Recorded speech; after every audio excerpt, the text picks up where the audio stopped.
Hey, welcome back to Twin Cities Live. Okay, recently we've seen a high-profile battle. Were you kind of watching this, riveted by this? I watched the whole thing. I don't know what that says about me. It was tough. Former spouses we're talking about. This played out in the press. Johnny Depp and Amber Heard entered into that civil defamation trial. Yeah, and somehow this still seems to be going on. Even though the trial's over, the couple had been divorced since early 2017, so why was this going on now? Okay, turns out not everything is always resolved the day you sign those divorce papers. We're bringing in the attorneys to explain, so we want to welcome Jody and Shannon from the law offices of Terzich Ort. Hello, ladies. Nice to see you. Hello. It's nice to be here. Okay, so this isn't the only example of a high-profile celebrity couple things going on long after divorce. You're bringing up OJ, huh? Wow. So you guys are bringing out the big guns today? Well, kind of because you have different courts, right? So you have civil court that is going to litigate torts, we call them, so against one another. Yeah, so disagreements between two people, not the state saying we need to prosecute you and maybe throw you in jail. Right. So when OJ, he was prosecuted for the violation of criminal laws,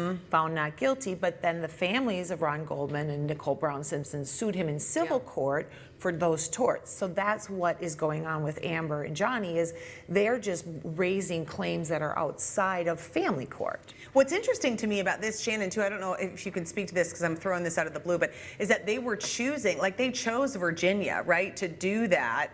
Johnny Depp's team chose that state thinking that their laws would be favorable in their case. That has to be kind of uncommon. You don't just get to choose your own adventure with the state. And I think that the post server was in Fairfax County, so that's why.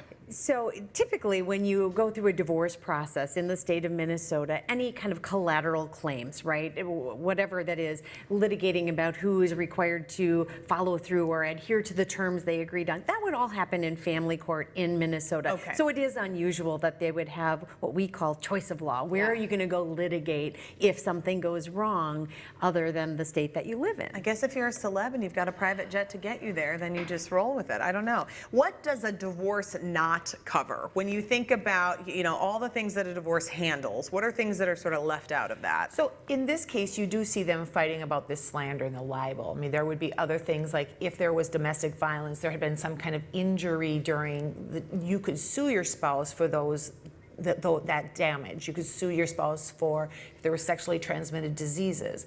So that would be something that you would be having your conversation with your family law attorney about and deciding, is this something we're going to settle here and I'm going to take some money from that because, or am I going to reserve that, which would be very important. You'd want your paperwork to very clearly say, we're not releasing all other claims. If there are any other claims that came from this divorce, we are holding on to those so that we can go litigate those in Virginia or wherever you're going to go. I would think most of the time people would really want a clean ending and to get out and not have to be reminded of heartbreak.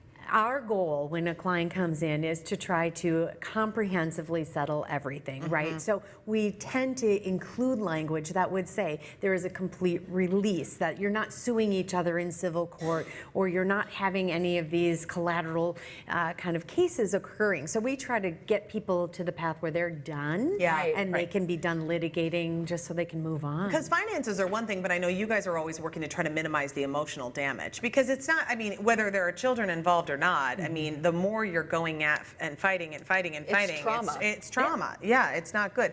Debt is another thing that can sometimes be left out, like if you want to figure out the debt later on.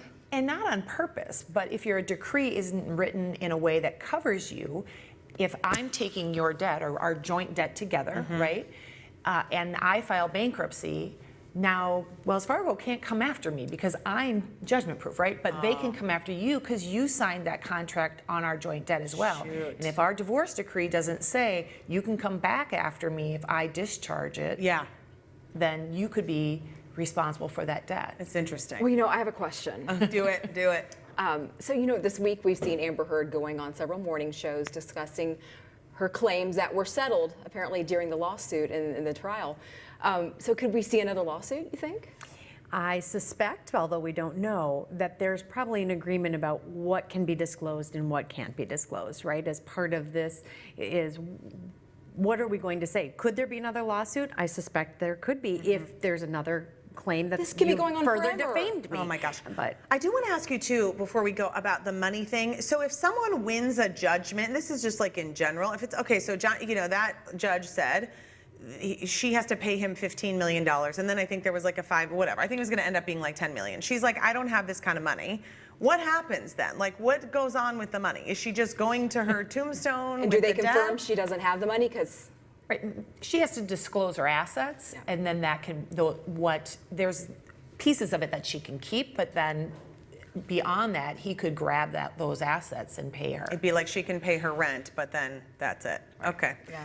Interesting stuff. We're glad you're here. It Thank is you so so much. interesting. We had a lot of extra questions today. We need a lot of help. If you need any guidance when it comes to divorce, Jody and Shannon can help you. You can schedule a consultation with them. You can call them. Numbers right there, 763-391-7394. More TCL next.